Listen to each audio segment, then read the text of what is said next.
الكريم أما بعد فأعوذ بالله من الشيطان الرجيم بسم الله الرحمن الرحيم التائبون العابدون الحامدون السائحون الراكعون الساجدون الآمرون بالمعروف والناهون عن المنكر والحافظون لحدود اللہ وبشر المؤمنین صدق اللہ العظیم۔ الحمدللہ بہت دنوں سے اس وقت فجر کے بعد قرآن پاک میں مؤمنین کی جو صفات بیان کی گئی ہیں ان کا بیان ہوتا ہے۔ اس آیت شریفہ میں جو میں نے آپ کے سامنے ابھی پڑھی، یہ 10ویں پارے کی سورہ توبہ کی آیت ہے۔ اس میں بھی اللہ تبارک و تعالیٰ نے اپنے پسندیدہ اور اپنے محبوب بندوں کی کچھ صفات بیان فرمائی ہے۔ دیکھو دوستو، ہم جب کسی دوسرے کے بارے میں بھی سنتے ہیں کہ اللہ کا ولی ہے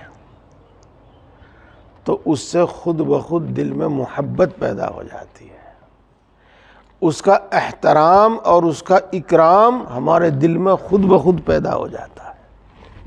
یہ ولی کے معنی دوست کے آتے ہیں، دوست، محبوب دوست۔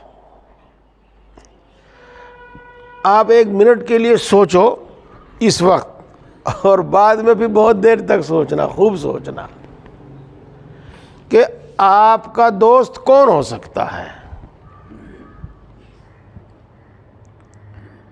آپ کا دوست وہ ہو سکتا ہے جس میں آپ کی پسندیدہ عادتیں ہوں، اور جس شخص کے اندر وہ عادتیں ہوں جو آپ کو پسند نہیں ہیں تو وہ آپ کا دوست نہیں ہو سکتا۔ ٹھیک ہے بات؟ بالکل صحیح بات ہے جی۔ تو ایسے ہی سمجھ لیجئے گا بالکل کہ جس شخص کے اندر وہ پسندیدہ باتیں ہوں جو اللہ نے اپنے پسندیدہ بندوں کی قرآن پاک میں بیان کی ہے، تو سمجھ لو کہ وہ بھی اللہ کا پسندیدہ اور اللہ کا محبوب ہے۔ اور جس شخص میں وہ عادتیں نہ ہوں جو قرآن پاک میں اللہ نے اپنے محبوب بندوں کی، اپنے پیارے بندوں کی، اپنے دوستوں کی بیان کی ہیں، تو سمجھ لو کہ وہ اللہ کا محبوب نہیں ہے۔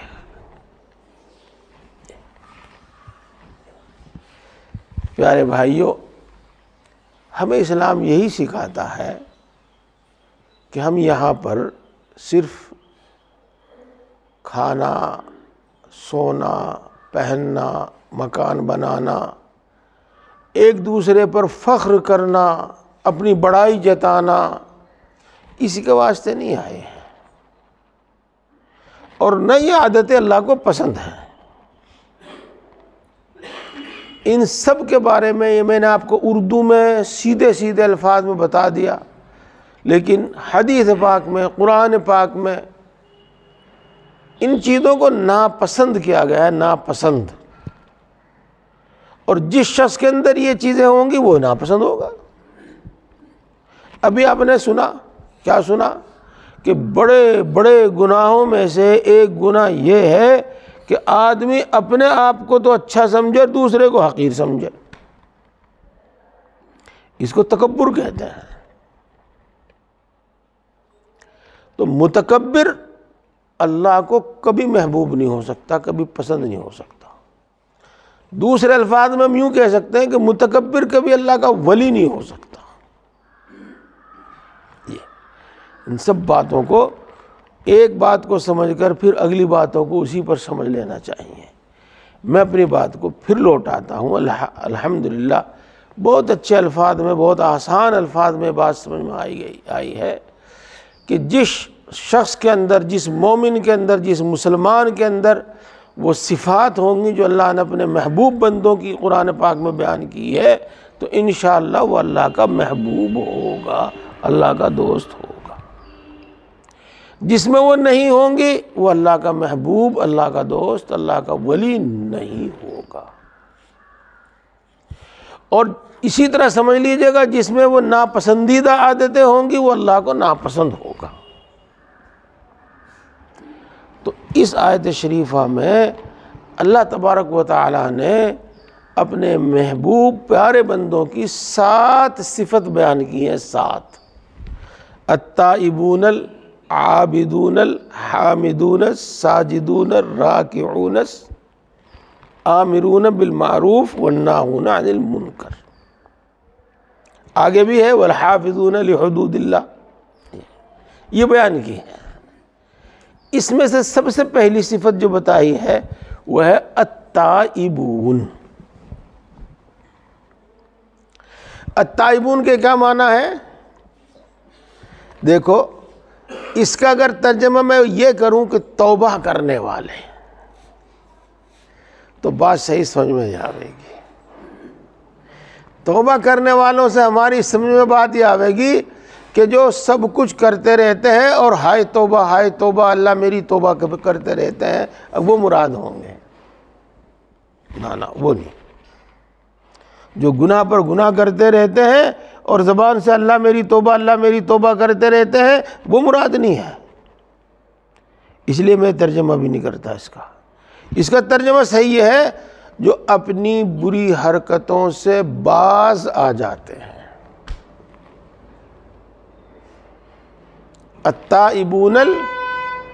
التائبون اپنی بری حرکتوں سے باز آ جانے والے، اور باز آ جانے یعنی اپنی بری حرکتیں چھوڑ دینے والے. یہ اسی کو توبہ کہتے ہیں. اسی کو توبہ کہتے ہیں. ایک بات ہے تو ذرا سی کچھ باریک سی، لیکن انشاءاللہ آپ توجہ دیں گے تو سمجھ میں آ جائے گی بات. اللہ بھی تواب ہے اور بندہ بھی تائب ہے. علماء دھیان دیں، جب بندہ اللہ کا کوئی ناپسندیدہ کام کرتا ہے، گناہ کہہ لو، نیکی اور طاعت کو چھوڑنا کہہ لو، تو اللہ اس سے منہ پھیر لیتا ہے. اور دوسرے الفاظ میں یوں کہو اللہ اس سے دوری بنا لیتا ہے. یہ پھر جب بندہ اس گناہ اور اس برائی کو چھوڑتا ہے تو اللہ اس کی طرف لوٹ آتا ہے، بندے کی طرف لوٹ آتا ہے. یعنی پھر بندے کی طرف عنایت کرتا ہے، بندے کی طرف توجہ کرتا ہے، اپنا رخ اس کی طرف کرتا ہے. ویسے توبہ کے معنی ہے لوٹ آنا، واپس آ جانا. تو اللہ تواب ہے. جب بندہ اپنی گناہ سے باز آتا ہے تو اللہ بھی اپنا رخ اس کی طرف کر لیتا ہے، اس کو اپنے قریب کر لیتا ہے. وہ بھی اللہ بھی واپس آ جاتا ہے بندے کی طرف.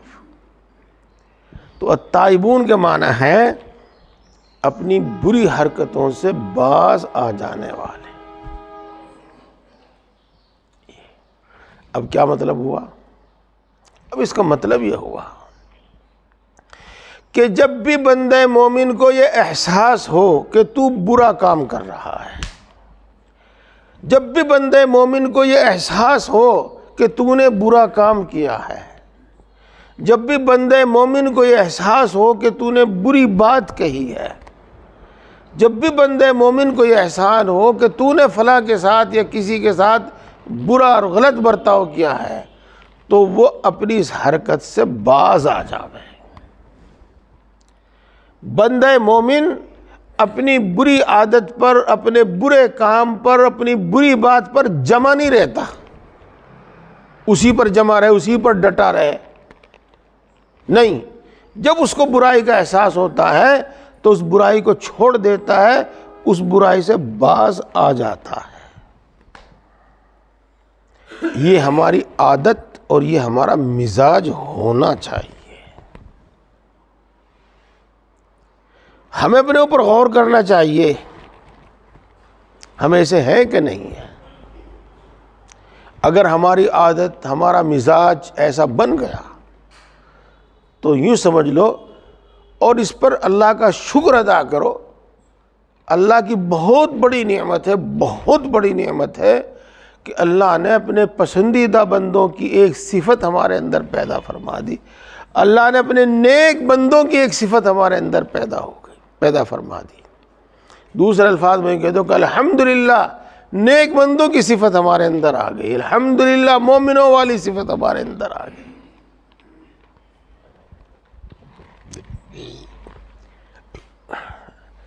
آپ بہت دنوں سے میری دعا میں شریک رہتے ہی ہیں، دعا ہوتی ہے، اس میں الحمدللہ بڑی کام کی دعائیں ہیں، ان کی طرف دھیان جاوے تو ان میں سے ایک دعا میری یہ ہوتی ہے، ہمیشہ ہوتی ہے، اللہ ایمان والی صفت ہمارے اندر پیدا فرما، اللہ مومنوں والی صفت ہمارے اندر پیدا فرما۔ آپ کو یاد ہوگا میری دعا کے جملوں میں ایک جملہ یہ بھی ہوتا ہے، اللہ ایمان والی صفت ہمارے اندر پیدا فرما، اللہ مومنوں والی صفت ہمارے اندر پیدا فرما۔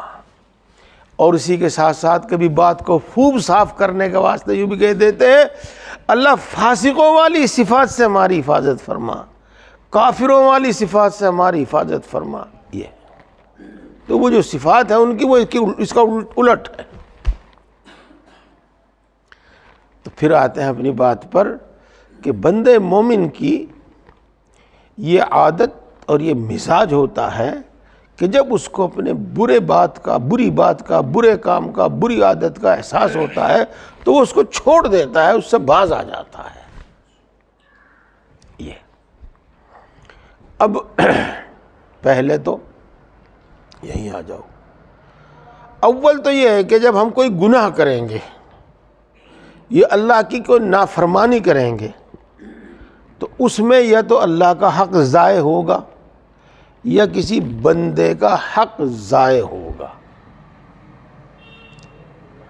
اللہ نے ہم پر جو احکام مقرر کیے ہیں، ہمیں جو ہدایتیں، نصیحتیں فرمائی ہیں، ان میں یہی ہے کہ یہ انسان اللہ کا بھی حق ادا کرے اور بندوں کا بھی حق ادا کرے۔ اللہ کا بھی حق ہے اس کے ذمہ کہ ساری کائنات اسی نے پیدا فرمائی ہے، اور یہ ساری کائنات ہمارے کام میں لگی ہوئی ہے، ہمارے نفع میں لگی ہوئی ہے، ہماری راحت میں لگی ہوئی ہے۔ یہ ہوائیں ہوں ہمارے کام کی ہے، بادل اور بارش ہمارے کام میں ہے، چاند اور سورج یہ ہمارے کام میں ہے۔ جی اللہ نے کیسا نظام فرمایا ہے۔ یہ جو ہماری گلیوں میں کتے گھومتے رہتے ہیں نا، جس سے ہم پریشان بھی ہو جاتے ہیں، ڈنڈا لے کے مارتے بھی ہیں ان کو، وہ بھی اللہ نے ہمارے کام کے واسطے پیدا کیے۔ ساری گندگی صاف کرتے ہیں، کھا پی جاتے ہیں۔ یہ تو ساری کائنات اللہ نے بنائی اور وہ ہمارے کام میں لگی ہوئی ہے۔ جی ہاں، اسی سے ہمارے لیے سانس لینا ممکن ہے، جس پر ہماری زندگی موقوف ہے۔ اسی سے ہمارے لیے ہماری ضرورت کی سب چیزیں تیار ہوتی ہیں، کھانے کی، پہننے کی، وغیرہ وغیرہ۔ اللہ نے ہمیں پیدا کیا، ساری مخلوق کو پیدا کیا، ہمیں بھی پیدا کیا، اور ہماری ساری ضرورتیں وہ پوری فرماتا ہے، تو اس کا بھی حق ہے۔ اور انسان کا انسان پر بھی حق ہے، اور واقعی حق ہے۔ مثال کے طور پر ایک صاحب عالم دین ہے، عالم دین، مفتی صاحب، اور اس کو یہیں تک محدود نہ رکھو، آگے بھی لے لو، ڈاکٹر صاحب ہے، انجینئر صاحب ہے، یہ بہرحال کچھ بھی ہے۔ اس بات کو ہم مانتے ہیں کہ اس میں اس کی قابلیت کو دخل ہے، اس کو ہم مانتے ہیں کہ اس میں اس کی محنت کا بڑا دخل ہے، لیکن کیا کسی اور کا بھی دخل ہے؟ اس کے بھائیوں کا بھی دخل ہے کیا؟ ہے بھائی، ہے۔ اگر بڑے بھائی گھر کو نہ سنبھالتے تم کیسے مدرسے میں چلے جاتے؟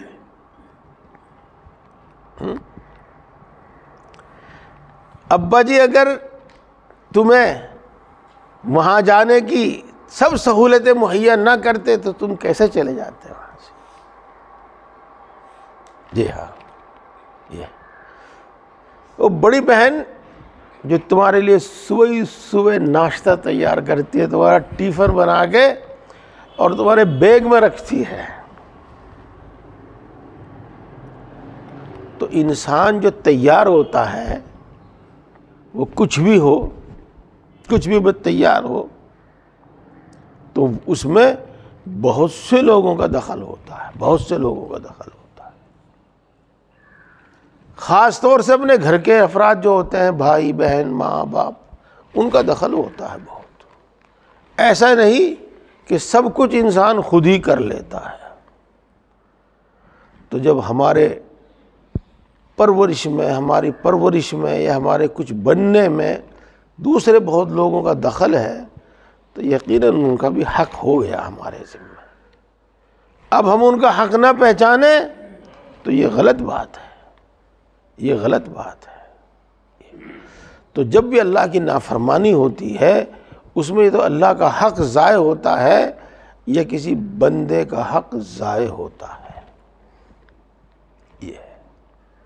تو بھائی اگر ہم سے ایسا ہو گیا تو ہم اس کی تلافی کریں، تلافی، اس کی بھرپائی کریں، بھرپائی، یہ خاص ہندی کا کہہ لو، اردو کا کہہ لو، ہماری اپنی زبان کہہ لو، اس کی بھرپائی کریں، اس نقصان کو دور کریں، یہ ہے۔ جہاں اور چیزیں ہیں ان میں سے ایک چیز یہ ہے کہ میری کسی حرکت سے آپ کو تکلیف پہنچی، یہ ہے۔ تو جب مجھے احساس ہو تو ایک جملہ ضرور مجھے کہہ دینا چاہیے، معاف کیجئے مجھ سے غلطی ہوئی، معاف کیجئے مجھ سے غلطی ہوئی۔ اس سے اس آدمی کا دل بہت سکون آ جاتا ہے، اس کا غصہ ختم ہو جاتا ہے، اس کو دل میں جو تکلیف کا احساس ہے وہ تکلیف کا احساس ختم ہو جاتا ہے، بلکہ ایک راحت ملتی ہے۔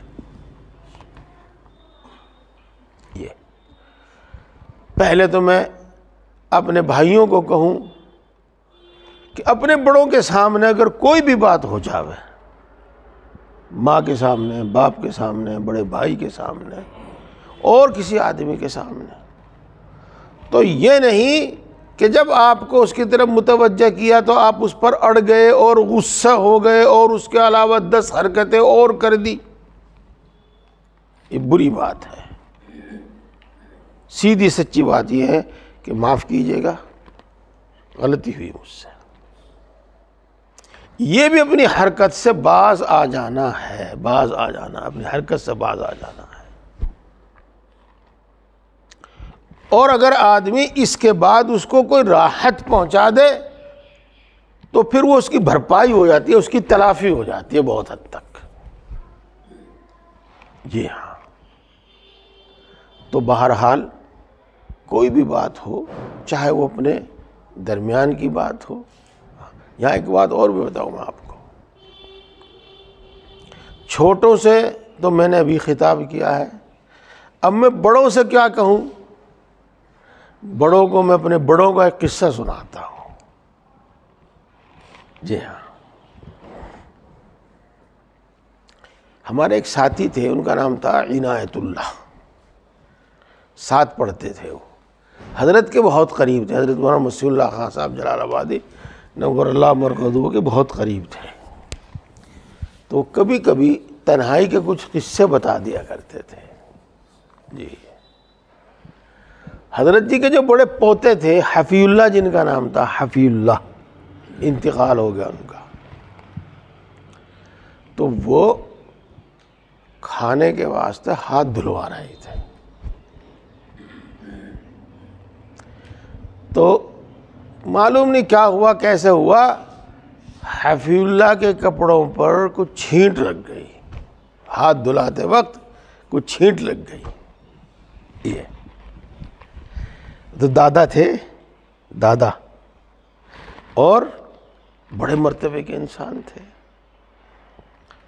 اگر ان کے ہاتھ دھوتے وقت چھینٹ بھی لگ گئی تو غالب گمان یہ ہے کہ دل میں کوئی برائی، کوئی تکلیف نہیں ہوگی. لیکن انہوں نے بتایا ہمیں مولی عنایت اللہ نے کہ حضرت جی نے کئی بار یوں کہا، اوہو آپ کے کپڑوں پہ چھینٹ لگ گئی، اوہو آپ کے کپڑوں پہ چھینٹ لگ گئی. تو دیکھو، اگر ہم ان کو سیدھے صاف الفاظ میں کہو، گویا کہ یہ ایک معذرت اور ایک معافی ہے. یوں تو نہیں کہا، بڑے کو اپنے بڑے کا بھی تھوڑا سا لحاظ رکھنا بھی چاہیے، ہاں، اور چھوٹوں کی عادت اور مزاج خراب نہ ہو اس کا بھی لحاظ رکھنا چاہیے. تو یوں تو نہیں کہا کہ معاف کر دیجئے، لیکن بہرحال کئی بار یہ کہنا، اوہو آپ کے کپڑوں پہ چھینٹ لگ گئی، بات یہی ہے، بات یہی ہے. میاں بیوی کا جب جھگڑا ہو تو اس میں بھی معافی تو چاہے نہ مانگو، لیکن اتنا تو کہہ دے کرو، جانے دیجئے، چھوڑیے، آگے دھیان رکھیں گے. جانے دیجئے، چھوڑ دیجئے، آئندہ دھیان رکھیں گے. یہ بھی ایک طرح کی معافی ہی ہے. الفاظ معافی والے نہیں ہیں. اس سے بھی جھگڑا بڑا ختم ہو جائے گا، اس سے بھی جھگڑا ختم ہو جائے گا. یہ بات تو میں کچھ اور کہنا چاہ رہا تھا لیکن ادھر چلی گئی. چلو میں آپ کو ایک قصہ سناؤں. حضرت مولانا مسیح اللہ خان صاحب جلال آبادی نور اللہ مرقدہ کا سنایا ہوا قصہ، اور ایک مرتبہ کا نہیں، نہ معلوم کہ مرتبہ.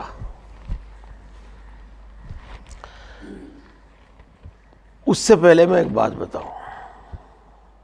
جی ہاں میرے بھائیو، علماء کرام امت کو یہ بتاتے ہیں کہ اللہ کے دین کی طرف آؤ، اللہ کے دین کی طرف آؤ، اس سے تمہاری دنیا بھی بنے گی، ہماری آخرت بھی بنے گی. دیکھو، ہندوستان تو ہندوؤں ہی سے بھرا ہوا تھا، لیکن یہاں مسلمانوں نے قریب 1000 سال تک حکومت کی ہے. تو یہ کسی دنیاوی ساز و سامان کی وجہ سے نہیں، دنیاوی ساز و سامان کی وجہ سے نہیں، یہ اللہ کی حمایت اور مدد کی وجہ سے تھی. اور ایک بادشاہ کے نہیں بلکہ نامعلوم کتنے بادشاہوں کی ایسی باتیں، ایسے عمل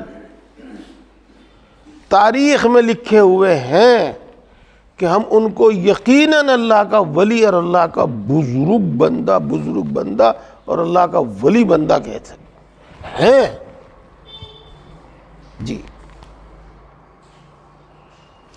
التمش بادشاہ گزرا ہے نا یہاں پر ایک، جی ہاں، حضرت جی اس کا واقعہ سنایا کرتے تھے.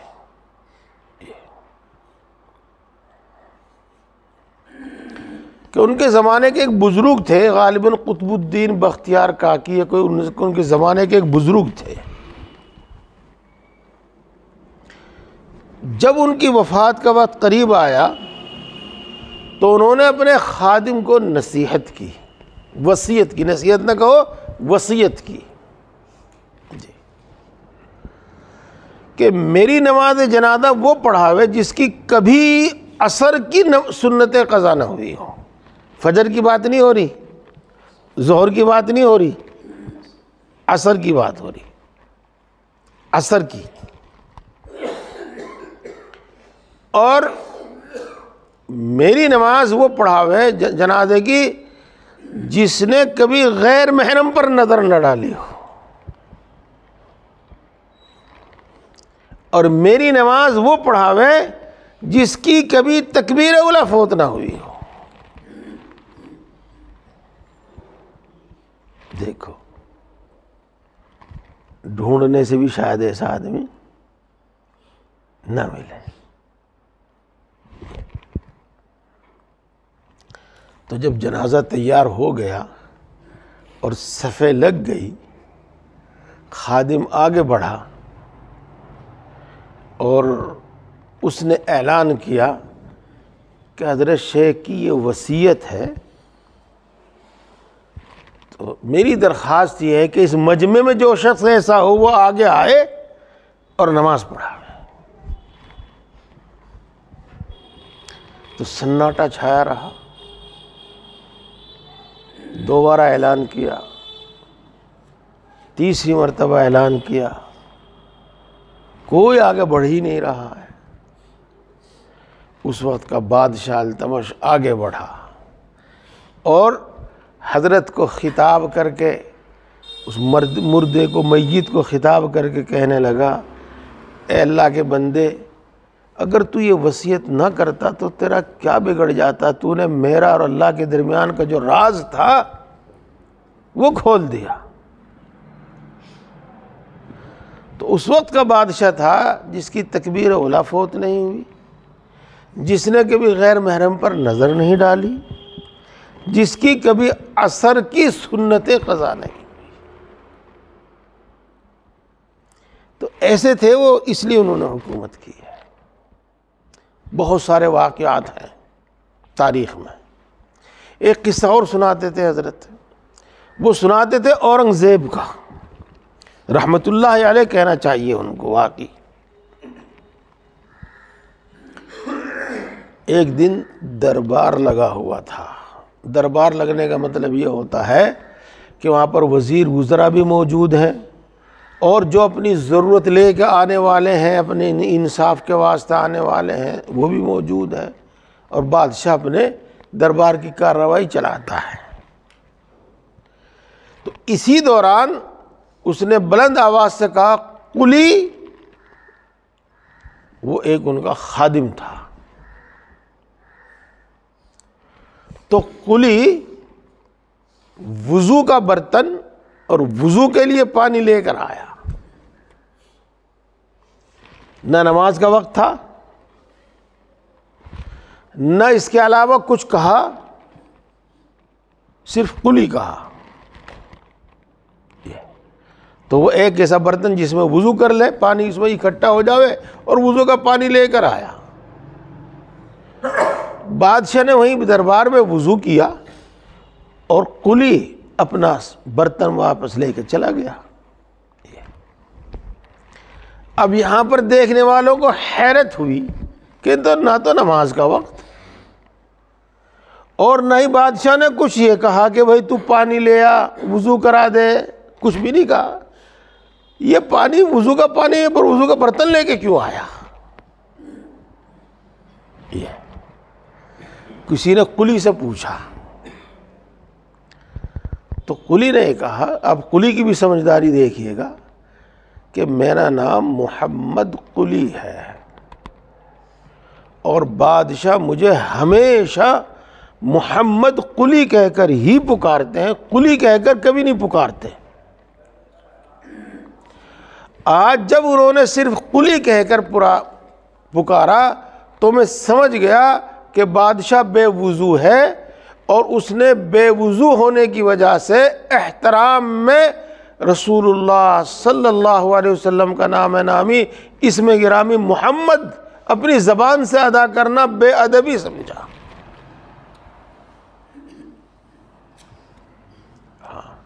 اس لیے میں سمجھ گیا کہ بادشاہ بے وضو ہے اور وضو کرنا چاہتا ہے، تو میں وضو کا پانی لے کر آیا، اور بات بھی یہی تھی۔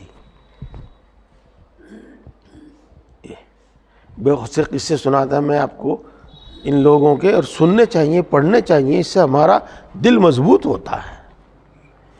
آج ہمارے دلوں میں دوسرے لوگوں کی عظمت بیٹھ گئی ہے، ان کے طور و طریق بیٹھ گئے ہیں، ہیں، انگریزوں کے بیٹھ گئے، یہودیوں کے بیٹھ گئے، ہندوؤں کے بیٹھ گئے، اور وجہ اس کی یہی کہ ہم اپنی تاریخ نہیں پڑھتے۔ اس کی ایک وجہ یہ بھی ہے، ایک وجہ یہ بھی ہے کہ ہم پر خواہشات کا غلبہ ہو گیا ہے، ہم اپنی من مانی کرنا چاہتے ہیں، اور یہ وہی لوگ ہیں جو اپنی من مانی کرتے ہیں، خواہشات پر چلتے ہیں، اللہ کے حکام پر نہیں چلتے۔ خیر، وہ جو میں سنانا چاہتا ہوں کہ اپنی غلطی کا احساس اور اپنی غلطی کا اعتراف، اور بات لمبی ہو جاوے گی، یہیں لے لیجو گا، کہ گناہ کا احساس اور گناہ کا اعتراف اور اقرار، اور پھر اس سے استغفار اور توبہ،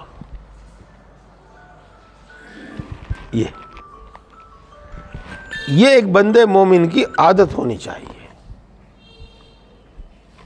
حضرت سنایا کرتے تھے، اور سن لیجئے، بادشاہ اورنگزیب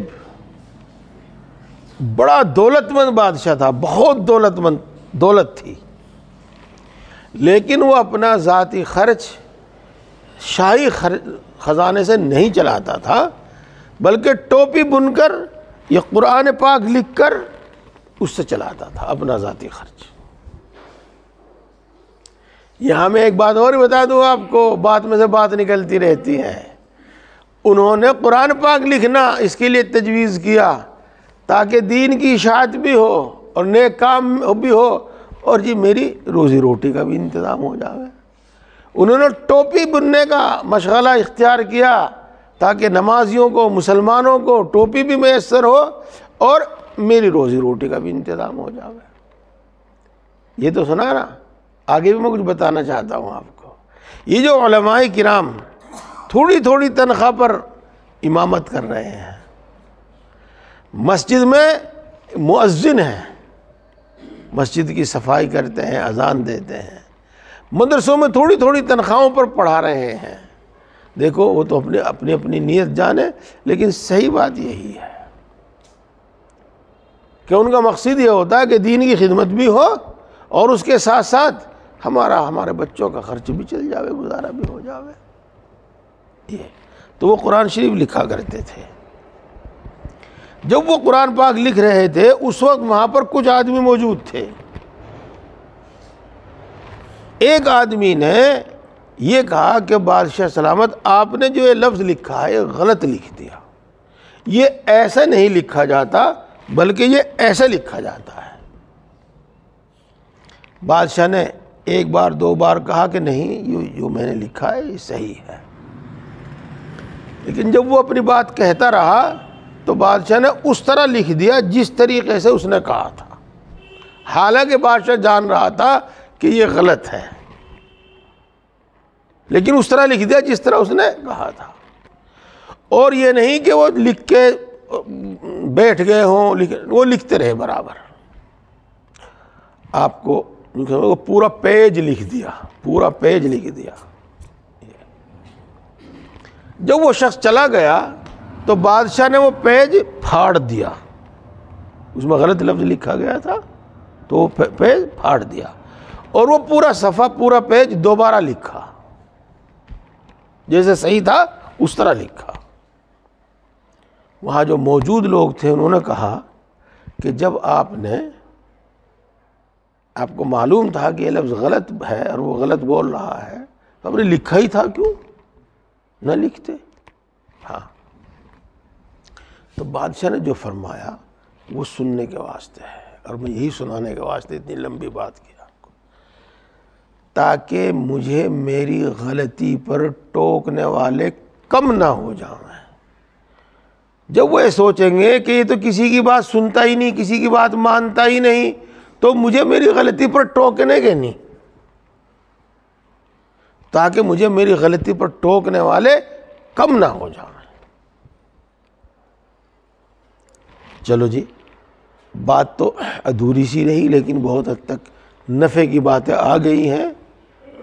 التائبون، اپنی غلط حرکت سے باز آ جانے والے، گناہ ہو، کسی کا دل دکھایا ہو، کسی کا حق دبایا ہو، یا کوئی بھی بات ہو، کوئی بھی گناہ ہو، کوئی بھی برائی ہو، جب اس برائی کا احساس ہو تو آدمی اس برائی کو چھوڑ دے، اس میں سے ایک یہ بھی ہے جو میں نے آپ کو بتایا، جس سے جھگڑا بھی ختم ہو جاتا ہے اور اگلے کی تکلیف بھی دور ہو جاتی ہے، کہ معاف کیجیے گا، مجھ سے غلطی ہوئی، معاف کیجیے گا، آئندہ نہیں ہوگا۔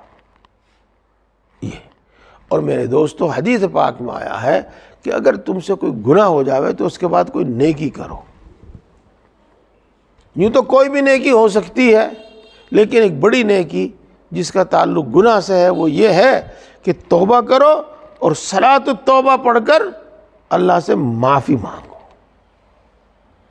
اللہ سے معافی مانگو۔ یہ اس کو ہم استغفار بھی کہتے ہیں، اس کو ہم توبہ بھی کہتے ہیں۔ اگر ہمارا یہ مزاج بن جاوے، ہماری یہ عادت بن جاوے کہ ہم گناہ پر ٹوکنے والے، برائی پر ٹوکنے والے کا احسان مانیں اور ہم اپنی اس برائی کو فوراً دور کریں، دیکھو کتنی جلدی ہم اچھے انسان بن جائیں گے۔ اسی وجہ سے قرآن پاک میں جگہ جگہ، ایک جگہ نہیں، مجھے یاد نہیں، مجھے گنتی یاد نہیں کتنی، لیکن جگہ جگہ مسلمانوں کی یہ صفت بیان کی گئی ہے، مومنوں کی یہ صفت بیان کی ہے کہ یہ بھلائی کا حکم دینے والے ہیں اور برائی سے روکنے والے ہیں۔